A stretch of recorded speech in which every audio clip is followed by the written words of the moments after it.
ஹே weeps, இன்னைக்கான video வந்து பார்த்தீங்கன்னா, நம்ம சேனலில் வர மற்ற வீடியோஸ் மாதிரி நார்மலாக இல்லாமல் கொஞ்சம் டிஃப்ரெண்ட்டாக இருக்க போகுது. அப்படி என்னடா புதுசாக இருக்க போகுதுன்னு கேட்குறீங்களா? ஆமாங்க. அனிமியில் வர சில கேரக்டர்ஸை செலக்ட் பண்ணி அதை நம்மளே அந்த கேரக்டருக்கு புதுசு புதுசாக பவர் கொடுக்க போகிறோம். அந்த வகையில் இன்னைக்கு ஒன் பீஸில் நம்ம எல்லாருக்கும் ரொம்ப பிடிச்ச ஒரு கேரக்டரான கார்ப்புக்கு வந்து பார்த்தீங்கன்னா டெவில் ஃப்ரூட்ஸ் பவர் கொடுக்க போகிறோம். நீங்கள் பார்த்துருக்கிறது வீப் டிவி. அப்போ நம்ம சேனலில் பார்க்குற புது வீப்ஸ் யாராவது இருந்தீங்கன்னா மறக்காம நம்ம சேனலுக்கு ஒரு சப்ஸ்கிரைப் பண்ணிடுங்க. அப்போ நம்ம போடுற வீடியோஸ்லாம் உங்களை வந்து சேரும். வாங்க வீப்ஸ், டைம் வேஸ்ட் பண்ணாமல் வீடியோக்குள்ளே போயிடலாம். ஃபஸ்ட்டு நம்ம கார்ப்புக்கு கொடுக்க போகிற டெவில் ஃப்ரூட்ஸ் பவரை பற்றி பார்க்கறதுக்கு முன்னாடி நம்ம கார்ப்போட பவர்ஸை பற்றி பார்த்துடலாம். நம்மளுக்கு அனிமையில் ஓரளவுக்கு காமிச்சதுலே கார்ப்போட ஆர்னமெண்ட் ஹாக்கி தான் ரொம்பவே பவர்ஃபுல்னு காமிச்சிருப்பாங்க. இதில் இன்னொரு விஷயம் என்னன்னா, கார்ப் கிட்ட வந்து கான்கோஸ் ஹாக்கி இருக்குன்னு கன்ஃபார்ம் பண்ணுறதுக்கு முன்னாடி மீஹாக் எப்படி அவனோட ஆர்னமெண்ட் ஹாக்கி எல்லாத்தையுமே கொடுத்து யோரோ வந்து பிளாக் கலரில் கோட் பண்ணான்னு ஒரு தியரி சொல்லிட்டு இருக்க மாதிரி, கார்ப் கிட்டேயுமே வந்து பார்த்தீங்கன்னா அவனோட கான்கோஸ் ஹாக்கி பவர்ஸ்க்கு பதிலாக ஆர்னமெண்ட் ஹாக்கி பவர்ஸ் இருக்க மாதிரி ஒரு தியரி இருக்கும். பட் அன்ஃபார்ச்சுனேட்லி அது பொய் தான். ஏன்னா கார்ப்போட ஆர்னமெண்ட் ஹாக்கி மாதிரி அவனோட கான்கோஸ் ஹாக்கியுமே ரொம்ப பவர்ஃபுல். ஸோ இப்படி எந்த ஒரு டெவில் ஃப்ரூட் பவருமே இல்லாமல் இவ்வளோ பவர்ஃபுல்லாக இருக்க கார்ப்புக்கு நானே வந்து பார்த்தீங்கன்னா சில டெவில் ஃப்ரூட் பவர்ஸ் யோசித்து கொடுத்துருக்கேன். இந்த வீடியோவை பார்த்துட்டு நான் கொடுத்த டெவில் ஃப்ரூட் பவர் கார்ப்புக்கு இருந்தால் அது கரெக்டாக இருக்குமா, இல்லை உங்களுக்கு எந்த டெவில் ஃப்ரூட் பவர் கார்ப்புக்கு இருக்கணும்னு ஆசைப்படுறீங்களோ அது எல்லாத்தையுமே மறக்காமல் நம்ம கமெண்ட்டில் போடுங்க. கார்ப்பை பொறுத்த வரைக்கும் கார்ப்போட ஃபிஸ்ட்டு தாங்க ரொம்பவே பவர்ஃபுல். ஸோ அந்த சின்ன ஃபிஸ்ட்டை வச்சுக்கிட்டே கார்ப்பால் அவ்வளோ டேமேஜ் கொடுக்க முடியுதுன்னா, கார்ப்போட சைஸ் மட்டும் பெருசாக இருந்துச்சுன்னா, ஸோ அதனால ஃபஸ்ட்டு நம்ம கார்ப்புக்கு சைஸை இன்க்ரீஸ் பண்ணுற மாதிரி சில டெவில் ஃப்ரூட்ஸை பார்க்க போகிறோம். அந்த வகையில் நம்ம ஃபஸ்ட்டு பார்க்க போகிறது ஹியூஜ் டெவில் ஃப்ரூட். இந்த டெவில் ஃப்ரூட்டை வந்து பார்த்தீங்கன்னா சௌஜன் உல்ஃப் சாப்பிட்ருப்பான். ஸோ அவன் வந்து ஒரு ஜெயிண்ட்டாக இருந்துட்டு இன்னுமே ஜெயிண்ட் சைஸாக மாதிரி இருப்பான். அது மாதிரி நம்ம கார்ப்பும் வந்து ஒரு ஜெயிண்ட்டாக மாறினா, கார்ப் அவனோட நார்மல் சைஸில் யூஸ் பண்ண கேலக்ஸி இம்பேக்டே வந்து பார்த்தீங்கன்னா லிட்ரலாக பைரட் ஐலாண்டை நொறுக்கிடுச்சு.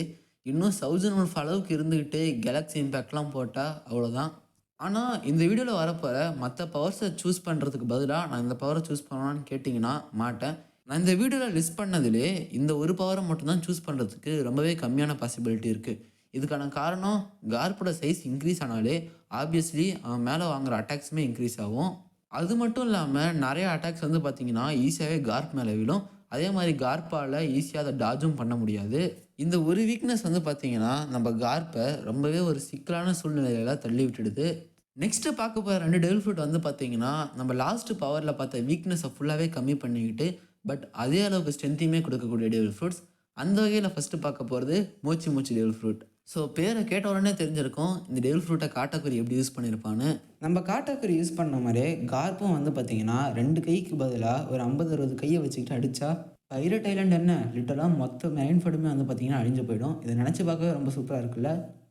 அது மட்டும் இல்லாமல் லாஸ்ட் டெவில் ஃப்ரூட் பவரில் வந்து பார்த்திங்கன்னா ஈஸியாகவே அடி வாங்கிடுவான். ப்ளஸ் இது வந்து நிறைய வீக்னஸை கொடுக்கணும்னு நம்ம சொல்லியிருப்போம். இந்த டெவில் ஃப்ரூட் பவர் மட்டும் நம்ம கார்ப் கிட்ட இருந்துச்சுன்னா காட்டாக்குரி எப்படி லூஃபியோட அட்டாக்ஸ் வந்து தப்பிச்சானோ அது மாதிரி கார்ப்புமே அவனோட ஹாக்கி யூஸ் பண்ணி மற்ற எனிமிஸோட அட்டாக் வந்து ஈஸியாகவே தப்பிக்க முடியும்.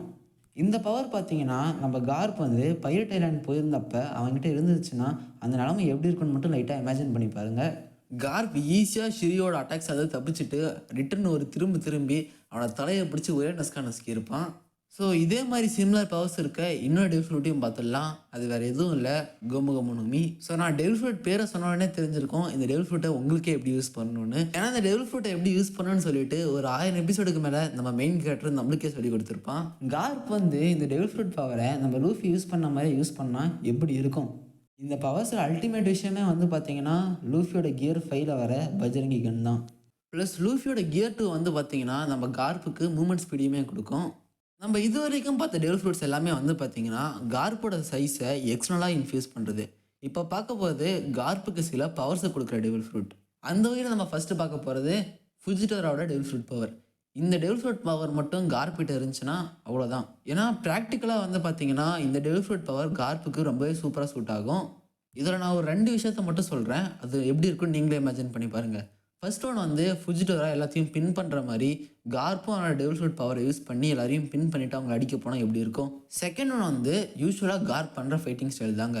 ஏன்னா கார்ப் எப்பயுமே மேலே குதிச்சு தான் எல்லாரையும் அடிப்பான். ஸோ கார்ப் குதிக்கிறப்ப அவனோட கிராவிடேஷனல் ஃபோர்ஸை இன்க்ரீஸ் பண்ணால் அவ்வளோதான் அந்த இடமே. அது எப்படா கிராவிடேஷனல் ஃபோர்ஸை இன்க்ரீஸ் பண்ணால் டேமேஜ் ஜாஸ்தி ஆகும்னு கேட்குறீங்களா? நியூட்டன் மண்டை மேலே விழுந்த ஆப்பிளுக்கு வந்து 9.8 கிராவிடேஷனல் ஃபோர்ஸ் இருந்ததுனால தான் அவன் மண்டையில் லைட்டாக வலிச்சிருக்கும்.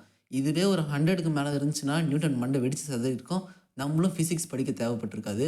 ஸோ கிராவிட்டி ஜாஸ்தியாக இருந்தால் எர்த்குவேக் வரும். ஸோ அதனால் நெக்ஸ்ட் நம்ம பார்க்க போகிறது எர்த்குவேக் டெவில் ஃப்ரூட் தான்.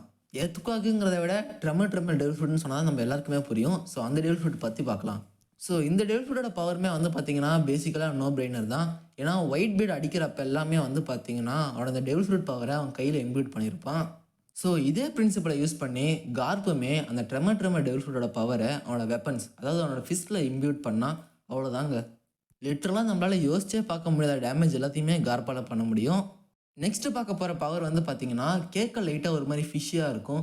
பட் ப்ராக்டிக்கலாக யோசித்து பார்த்தா ரொம்பவே சூப்பரான ஒரு பவர். அது வேறு எதுவுமே இல்லை, கிசாருவோட லைட் டெவில் ஃப்ரூட். ஸோ பேசிக்கலாக வந்து இந்த டெவில் ஃப்ரூட் இருந்தால் நம்மளால் லைட்டோட ஸ்பீடில் ட்ராவல் பண்ண முடியும். ஸோ சயின்டிஃபிக்கலாக லைட்டோட ஸ்பீடில் ஒரு குண்டூசி வந்து உலகத்தில் விழுந்தால் போதும், உலகமே வந்து பார்த்திங்கன்னா கம்ப்ளீட்டாக டெஸ்ட்ராய் ஆகிடும். ஸோ இந்த லைட்டோட ஸ்பீடில் கார்ப் வந்து அடித்தா என்ன ஆகும்? எனிமீஸோட தடம் இருக்குமான்னு கூட நம்மளுக்கு தெரியாது. அந்தளவுக்கு எனிமீஸ் எல்லாமே தூளாக போயிடுவாங்க. இதுக்கும் கார்ப் வந்து பார்த்திங்கன்னா அவனோட ஃபுல் பவர் யூஸ் பண்ணணும்னு அவசியமே இல்லை.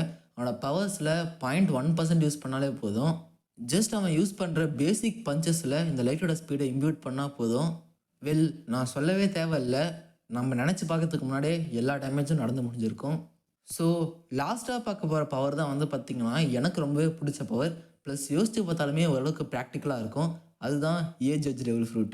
ஸோ எனக்கு ஏஜ் டெவில் ஃப்ரூட்டோட பவர் எப்படி கம்ப்ளீட்டாக ஒர்க் ஆகும்னு தெரியல. அது ஒரு மிஸ்ட்ரியாகவே இருக்குது. பட் எனக்கு எப்படி ஒரு இமேஜினேஷன் இருக்கோ நான் அப்படி உங்களுக்கு சொல்லி புரிய வைக்கிறேன். ஏஜ் டெவில் ஃப்ரூட்டோட பவர் வந்து பார்த்திங்கன்னா நம்மளுக்கு அனிமியில் சொன்ன வரைக்கும் ஒரு பர்சனோட ஏஜை வந்து ஃப்ளக்சுவேட் பண்ண வைக்கும். இந்த பவரை யூஸ் பண்ணி வயசாக இருக்க கார்ப் வந்து பார்த்திங்கன்னா அவரோட ப்ரைம் டைமுக்கு போனால் எப்படி இருக்கும்? கார்ப்போட ப்ரைமில் அவனுக்கு ஈக்குவலாக நிற்கிற அளவுக்கு பவர் இருந்ததே வந்து பார்த்திங்கன்னா வெறும் 3 பேர் தான்.